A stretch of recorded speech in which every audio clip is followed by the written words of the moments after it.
Hi, everyone. Welcome to the Inside Story podcast, where we take you behind the scenes of building diverse businesses and becoming a successful entrepreneur.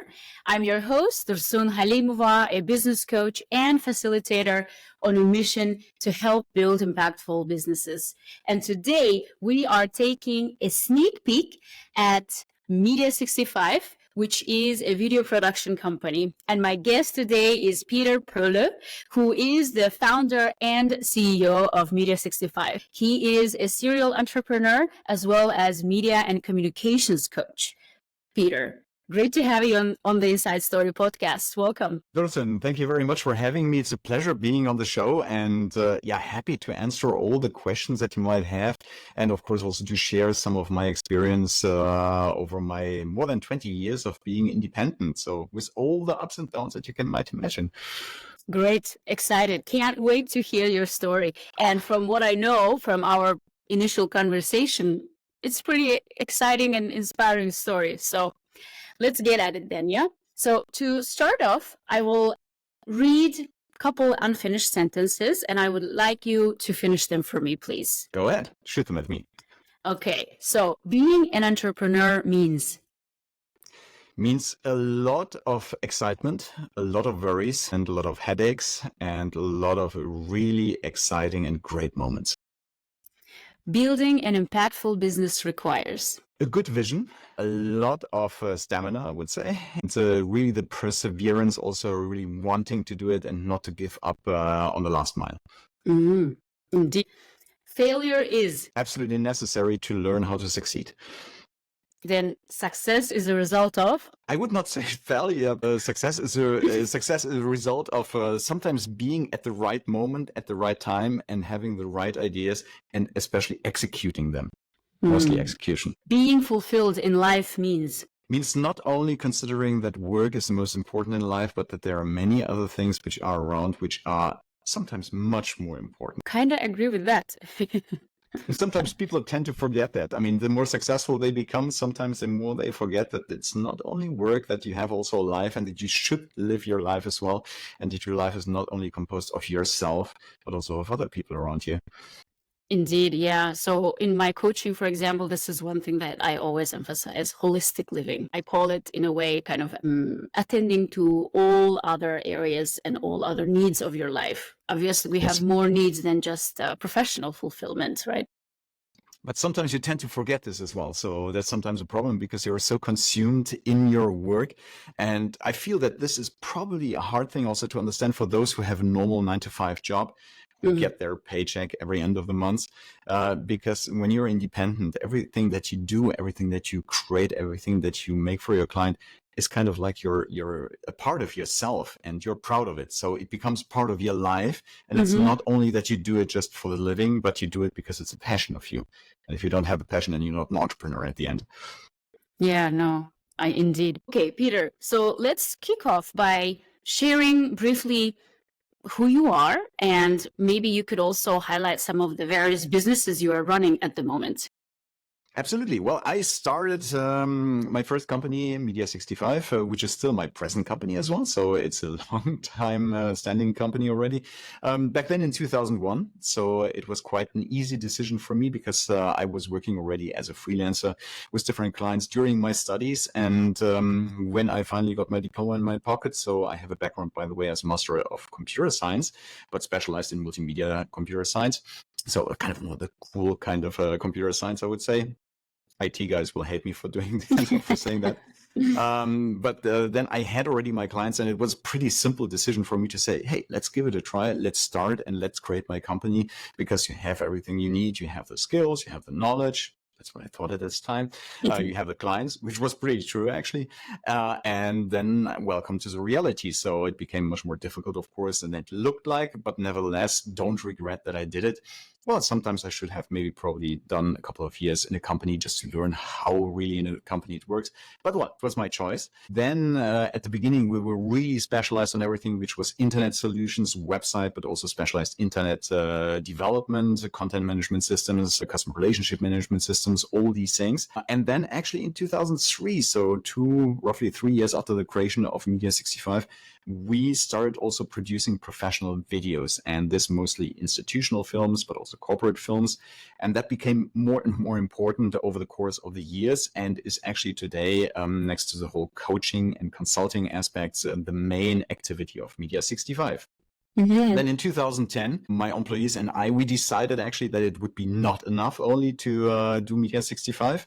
Crazy enough, actually. But we said, okay, what can we do? How can we change the world? Yeah, that's what kind of the idea. And we created our first startup, which was Yappoint, which was an appointment platform for hairdressers, beauty salons, and everything. So where people could really kind of book all their appointments. You have this in the meanwhile, not only here in Luxembourg, but also in other countries you have it. It's quite widespread. We did it. It was way too early, actually.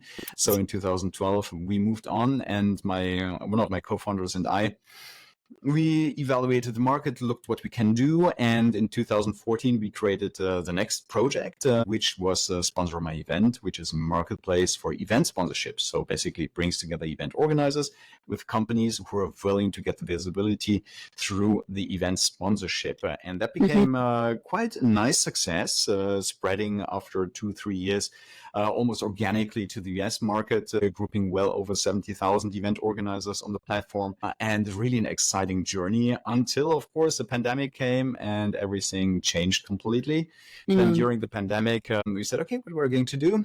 Okay, we're not boring, and we started the next project, which was Boothted, which was a platform for hybrid events and virtual events, which was keeping us quite busy actually in 2021, because there was an enormous need, of course, for such platforms. And then in 2022, the demand faltered quite a lot because everybody wanted to go back to normal in-person events. So after some time, I made basically the circle, and I came back completely to Media65, where I still had been active all the years. And that's where I am now. So basically back to the roots a little bit, but with a fresh twist also, and plenty of energy. That's great. Obviously, you kind of like in brief gave us the overview, but there is a lot of juice to the story. So let's go back and dig a bit deeper, if you don't mind. So you mentioned you started a startup called Yappoint, which was an online platform to book appointments with beauty salons and hairdressers and so on. You mentioned that it's a very common platform, right? In Luxembourg, there's a platform called Salon Key. I think a lot of people use it and familiar. It's pretty kind of well known. So basically, the startup you founded was something very similar, providing similar services, but you started in 2011. And as you pointed out, everything was exciting in the beginning, right? As you also, I think, participated in a startup incubation program, went all the way to Silicon Valley. Everyone was excited, hyped about it, and hoped it would become next billion-dollar company. Yep, that's exactly what we want to do. Yeah. So, but something didn't work out. Tell us what happened with this specific project, and why did you decide, in your own words, pull the plug? Yeah, I mean, there were probably a couple of reasons why we decided to pull the plug. Just moving one step back, indeed, as you mentioned, Salon Key here in Luxembourg. So I'm super happy actually that they made it actually here on this market, and not only on this market. So I'm also a very proud user of them, and happy that someone was definitely cracking also into this market and solving this big issue. Indeed, your point was exactly what Salon Key is doing, at least to the outside. The problem was mainly a timing problem, because it was at a time, 2010, 2011, when we started it, where most of the people in salons didn't have necessarily an internet connection. And for sure, they didn't have any tablets, smartphones they might have had, but it was still quite young. So the problem was definitely that there was a lot of interest from end users, so the basic clients. We were also enormously hyped by the Luxembourg government, by the nation startup scene here in Luxembourg. So basically everybody knew us. And as you said, even we were sent for 3 months to Silicon Valley to be in the plug and play tech center in the incubator, which was an exciting time where I still keep a lot of contacts from that time. But as so often for startups, the timing wasn't right. So the technology was not yet there where it should have been. And contrary to what we expected, the hairdressers, beauty salons, they were quite reluctant actually even trying it out, simply because they were not ready for it. And it happened to me also quite often that I went to hairdresser and I said, hey, we have here this platform. So the users outside your clients, they are going to look to book their appointments on a Sunday, on a Saturday, maybe on a Monday evening during the night or whatever. And if you don't apply this, if you don't have it, then the clients will probably move over to some other hairdresser who actually proposes this solution. And the answer was quite often simply, we don't have a need for that. We have enough clients, so we don't need it. So it was kind of a combination of being at the wrong moment, at probably the right place, but definitely the wrong timing, which is a classic startup problem. And then on the other hand, I must also honestly say a lot of mistakes that we also made. I mean, we tried at the beginning to be completely stealth startups. So we developed a whole platform completely, made everybody sign NDAs. So when I look back, actually, I say, come on, that was ridiculous to do it like this. And then when the solution was ready, we tried to push it out on the market just to discover actually that the people will not use it because simply the infrastructure was not really there. Today, I would make it completely different. I would make an MVP. I would push the MVP to the market, test the market, and then you can see very quickly, are your assumptions right or wrong? And does it make any sense to continue or not? So all these things we didn't do. And then there was the other problem, of course, also we were a team of in total 6 shareholders, which is something that I definitely don't recommend. So we had 4 active shareholders working in the company, 2 other shareholders who are not active in the company. But definitely not a good idea to have so many people, because at the end of the day, it shows after some time, especially when it becomes difficult, who is made to be in a startup and who is not made to be in a startup. And most of the people actually are not. That's nothing to blame anyone. It's a pure fact simply. And then at some point also, of course, you need to be realistic and say, okay, it doesn't work and we're not going to try anymore. And we're just going to pull the plug and simply say, okay, we're going to call it a day. It was a nice experience. We didn't make any bankruptcy or so. We just bought out, my co-founder and I, we bought out the other shareholders and said, okay, now we have the structure. So what's next? So that's basically what happened. I see. Well, I'm pretty sure it wasn't as that easy and straightforward. And you kind of highlighted some of the challenges or as well as lessons learned for you, right, from this experience. But tell us, so first of all, for our listeners who are not familiar with MVP, it's a minimum viable product that generally tech startups kind of put a very minimal version of the product to test it, to see if users like it or not, and then basically go ahead and do the full featured product. So it's not as easy, right, for a founder to just pull the plug on their project. And a lot of founders look at their businesses as their babies, right? So this is your creation, your invention. You put so much energy and resources into it. How do you just, pull out the plug? And what was, if you can recall, what was the specific moment or specific thought or decision or action that kind of made you realize that this is the time? How did you realize that this was the time? Well, it's true that it's incredibly hard as a founder to pull the plug because, as I mentioned before, if you're creating something, it's kind of like a part of you, and you always believe one more day to go, and we will turn it around. We will find the way simply, and you have a hard time actually accepting simply that no, it doesn't work. It doesn't work. I mean, with Yappoint in this example, probably if we would have said, okay, we're going to keep it as a side business, and for 2-3 more years, 2015, when Salon Key also was launching, if we had done it, then most likely at some point we would have started to have some traction. But what was the trigger really to say, okay, finally we're going to stop with it?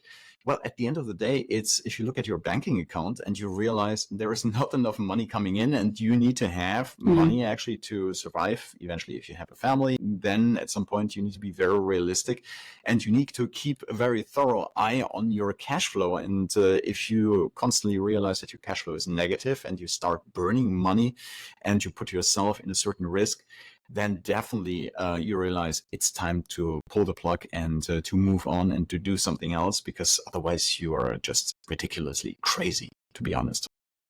Yeah, so maybe we can jump to this topic of cash flow, because during our conversation, you emphasized this was one of your greatest learnings and biggest advice you can give to any aspiring entrepreneur. So why is cash flow so important, and how shall any entrepreneur and maybe startup founders approach this topic?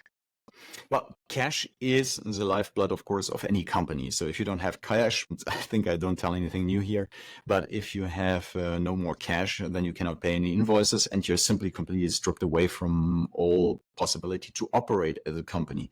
And the problem is really, if you're coming into a situation where all of a sudden you're running out of cash, it becomes increasingly difficult also to resume normal operations for the simple reason, because so many things today, especially today, and that has changed also quite a lot over the last 10 years, depend on subscriptions. So basically everything that you need as an IT supply, I would say 80% of the things, they work on a subscription basis. And if all of a sudden you're running out of cash, that means your cash flow was negative the whole time, your reserves are burned and everything, then all of a sudden you will find yourself in a situation where you cannot pay for your subscriptions anymore. And that means basic things like, for example, my email service provider, I cannot pay this anymore. My website, I cannot pay anymore for it. So basically, I'm going to disappear and I will not be able to communicate anymore. Yeah. And then, of course, if your cash flow is negative and you go into the minus, then at some point also your bank will also lose patience, especially if you're a young company, and your bank will also say, okay, first we're going to take away your credit cards.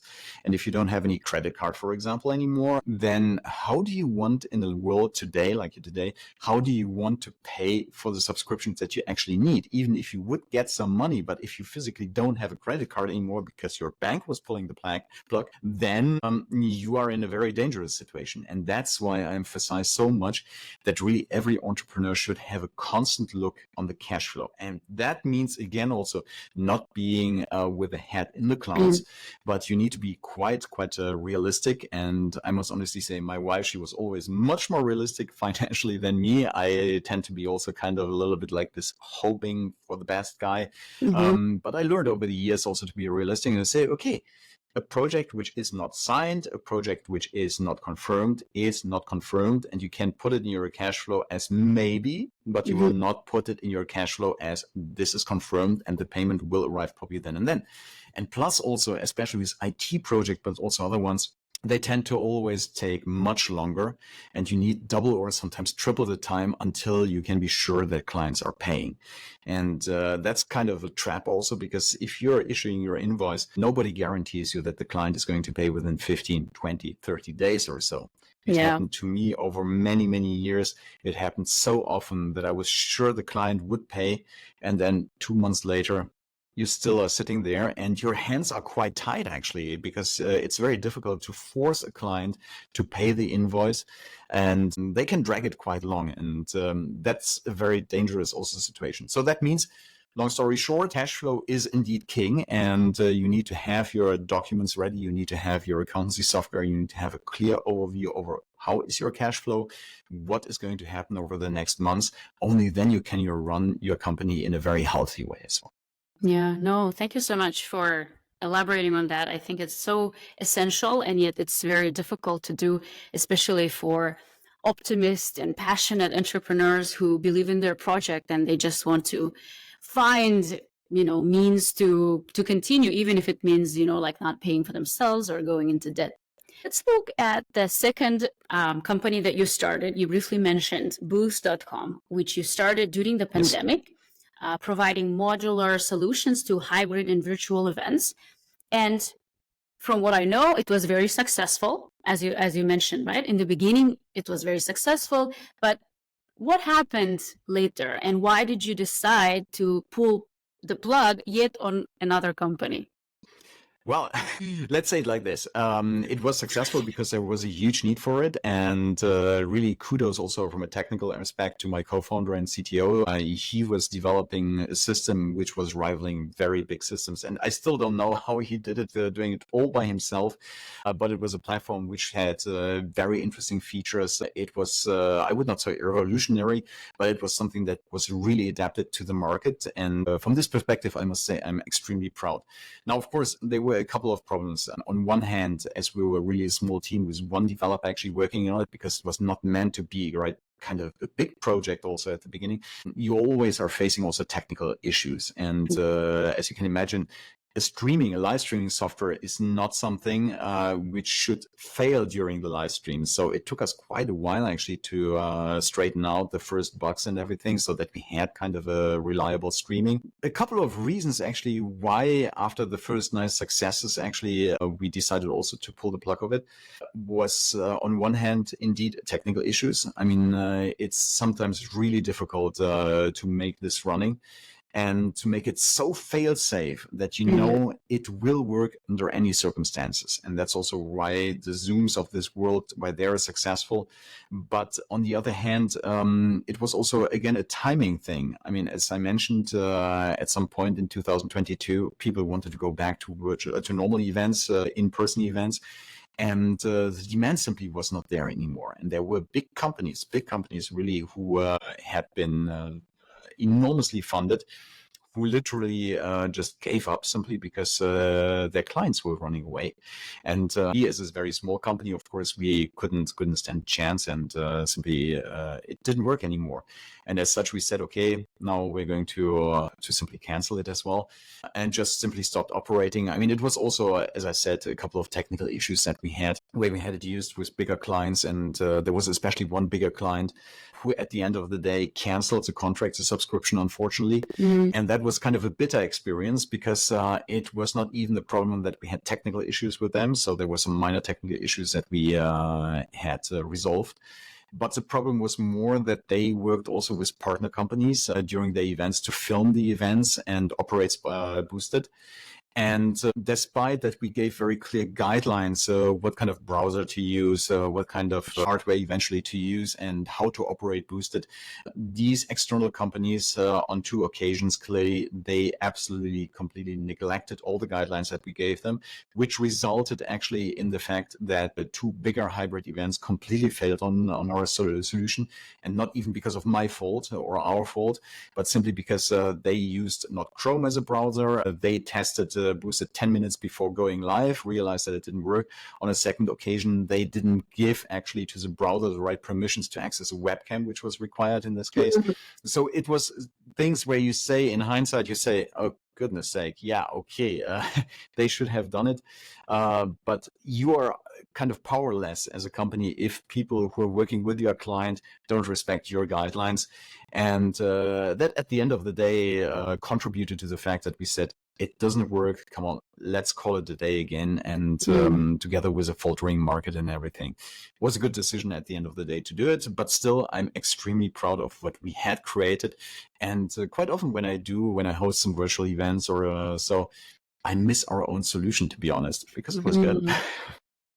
And I mean, well done within a short period of time to put together something so impressive. I wonder, was it, in your opinion, if you can kind of think about it, was it any easier to kill this project after you already had some experience of letting go another one? Did it make it any easier? No, I don't think that it becomes easier actually to let go. You become more realistic, that's for sure. And from this perspective, maybe it's easier actually to let go. But on the other hand, you still have your hope, you have your dreams, and you want to make it work. So it's not that you say, oh, I'm just going to do it, and then I'm going to run away when it doesn't work with the first problems. So no, it's not really easier at the end of the day. What actually is becomes much easier is starting a new project, because you have the experience, you know what to do actually to push it out on the market. You don't start from scratch. So that's much easier, but letting it go after it, yeah, not really. So maybe on certain aspects, yes, but overall still very hard and not very pleasant. Which is, by the way, also one of the reasons why a lot of startups or other companies fail, because they give up also too early. So it's a very, very difficult challenge, I would say, to find the right moments where you say, okay, can we still do it or cannot we do it anymore? And it's almost a science, I would say, or sometimes looking at the crystal ball. No, indeed. Yeah. It's really difficult to find that the right timing, right? Like not to quit on your project too early or not to drag it unnecessarily and then burn the cash, as you said, right? And now let's look at your third company that you mentioned, Sponsor My Event, which you started in 2014, I believe. It's an online Exactly. platform matching event organizers with event sponsors. And Yes. from what you shared, it is a successful and profitable business, mainly working in US. And I think, if I'm not mistaken, you have over 80,000 users, mainly Close in to, US. close to, Close to. close to. Yes. Okay. And so everything seems to be going well. You are making profits with this business, and yet you decided to sell this company. So Absolutely. what influenced your decision to exit of this company, and how did you go about it? Well, the thing was, as you mentioned, we created in 2014, got also angel investments quite at the beginning, so even in 2014, so it was rather quick. And then we were building up the company, first expanded from Luxembourg to England, where we have been working very intensively also on the whole event market. So we became kind of an quite well-known actor in the event scene also in England. I still keep a lot of contacts there, so it's a vibrant scene, to be honest.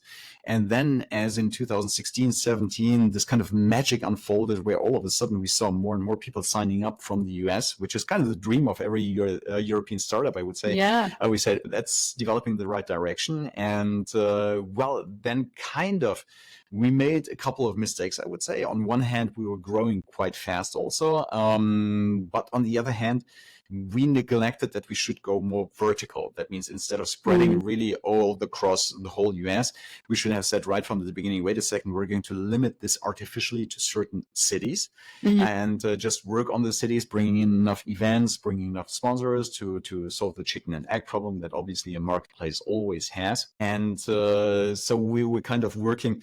I remember myself making calls both in the evening with LA and then on the other hand also with Boston, also just to work with T-Mobile, Allstate Insurance, Ameriprise, and these.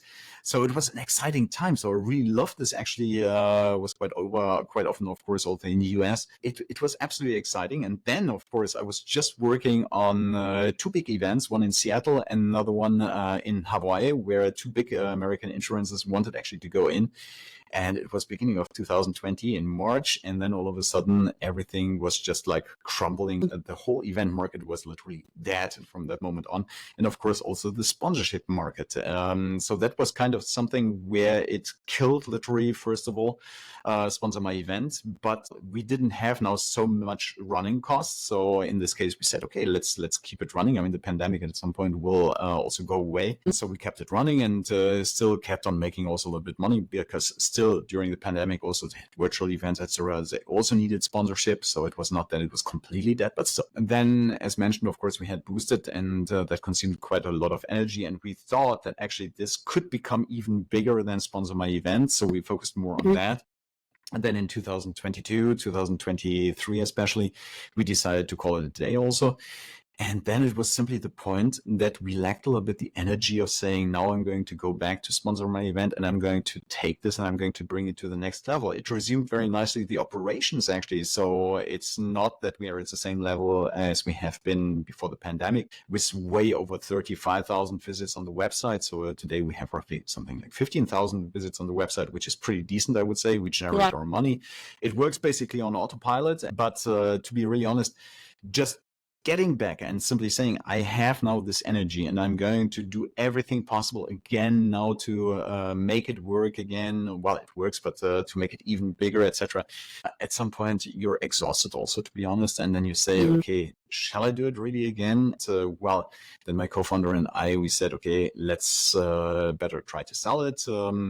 So it's not that we're now in an urgent need to sell it. We are, for the moment, we're in negotiations also with potential buyers, but it's nothing where we'd say we have to sell it right away, because it brings the money in that we need definitely to keep it running. But on the other hand, what we do also, we want to give it to someone's hands to make it bigger, actually, where we see, okay, these people have still the motivation and also the manpower probably just to take it to the next level and just make something nice out of it.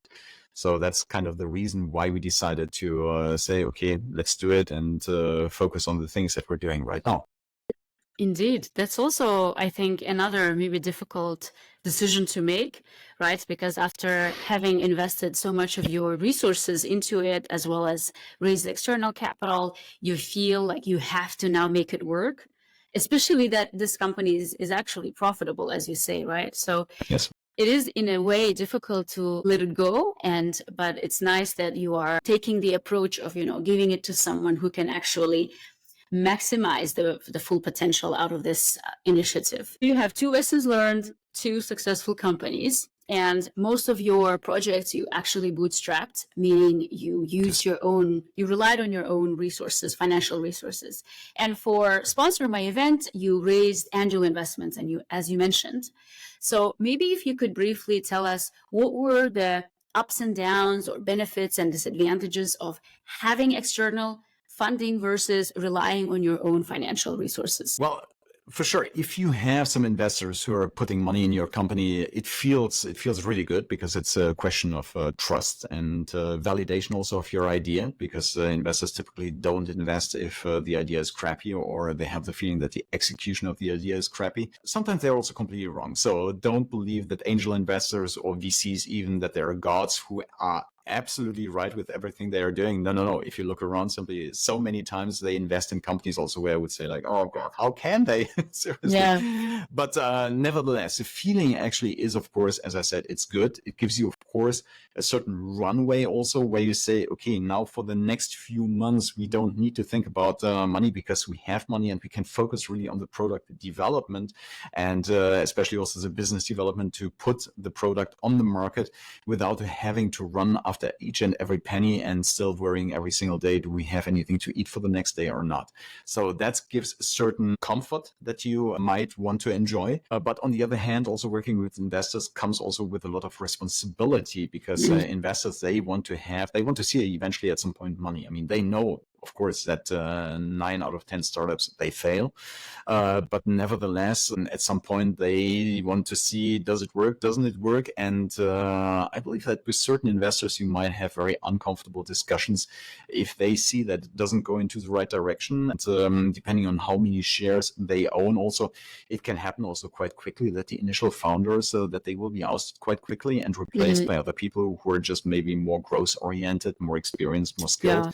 Which is not a bad thing, but of course can be quite painful also for the founders themselves, actually, if they feel, okay, I have been replaced and I will not be part anymore of the journey of this company that I created initially. And so the stories, or the internet, is full of these stories as well. But nevertheless, so it comes on one hand with a certain comfort, on the other hand also with an enormous responsibility, because you are dealing here with money from other people, and especially angel investors. Very often it's their own money, actually. So you cannot say now, okay, someone was anyway putting money in and you don't have any feeling towards this money. But these are real people actually who are putting money in. Sometimes there's savings and everything. So the typical 3 Fs, families, friends, and fools. So those are the ones who are actually putting this angel investment.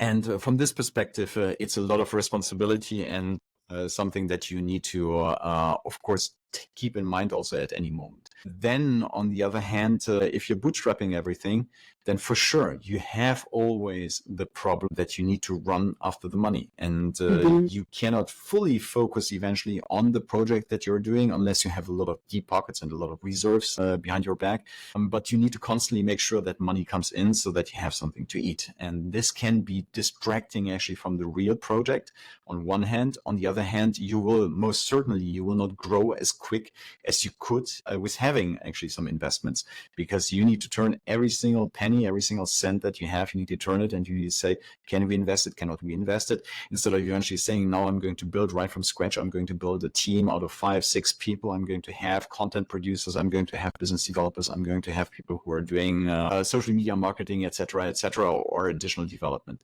So that's the downside, of course, of bootstrapping. So everything is more in slow motion.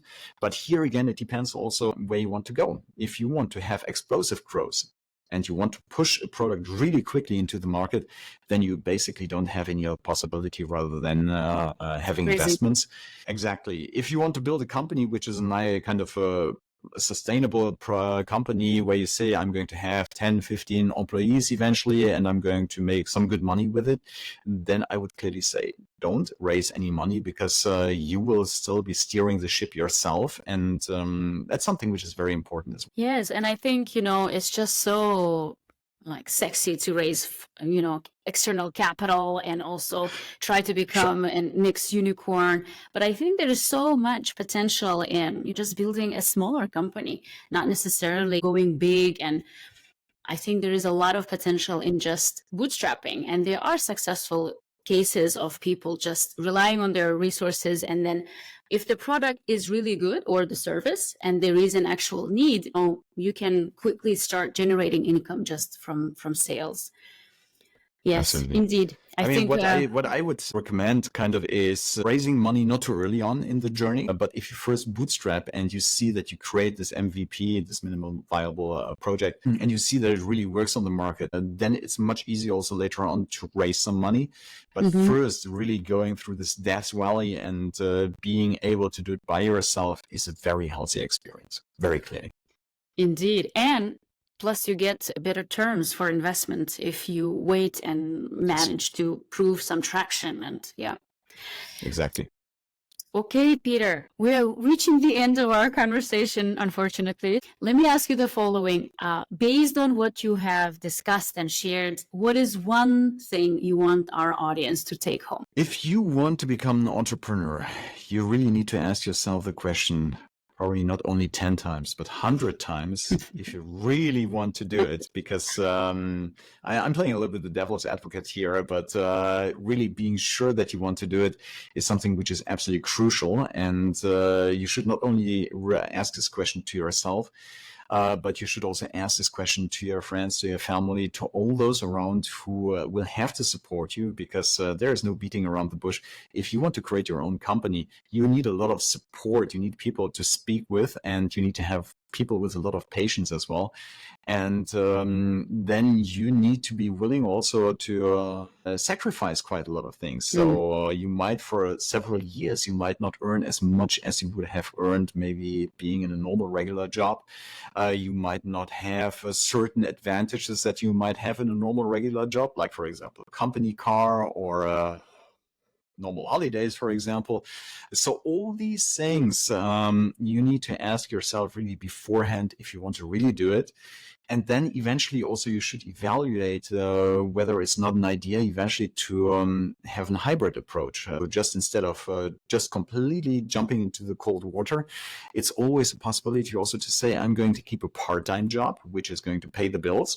And at the same time, I'm building my company. And then after maybe 1-2 years or so, I'm going to switch completely to my company, because I know now the foundation is there. I can build on top of this, and it works. Coming back to the initial thing, yeah, I mean, everybody who wants to create a company, think not only twice, think 10 times, 100 times, discuss a lot. And then, yeah, coming back again to the cash flow, have a look at the cash flow.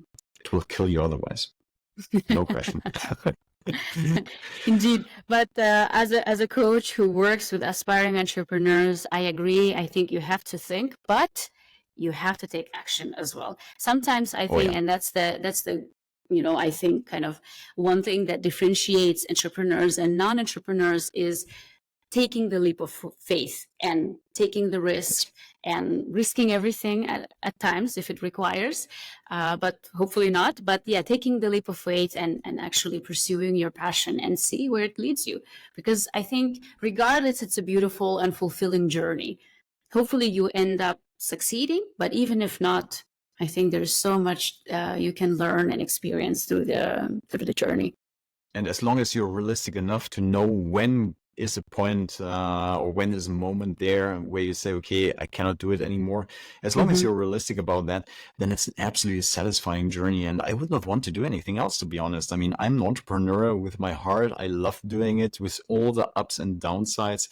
And well, what you say is absolutely right. So you need to take action, and sometimes you just have to do it. Just screw it. Let's do it, as Richard Branson always loves to say. And you can imagine, especially with Sponsor My Event, I have been speaking with so many people over the years where I explained them the concept, and they say, yeah, I had the same idea already several years ago. And yeah, they had the idea, but they never did it actually. So they could have also done it. I mean, just as we did, starting with 2 small people, just doing it simply.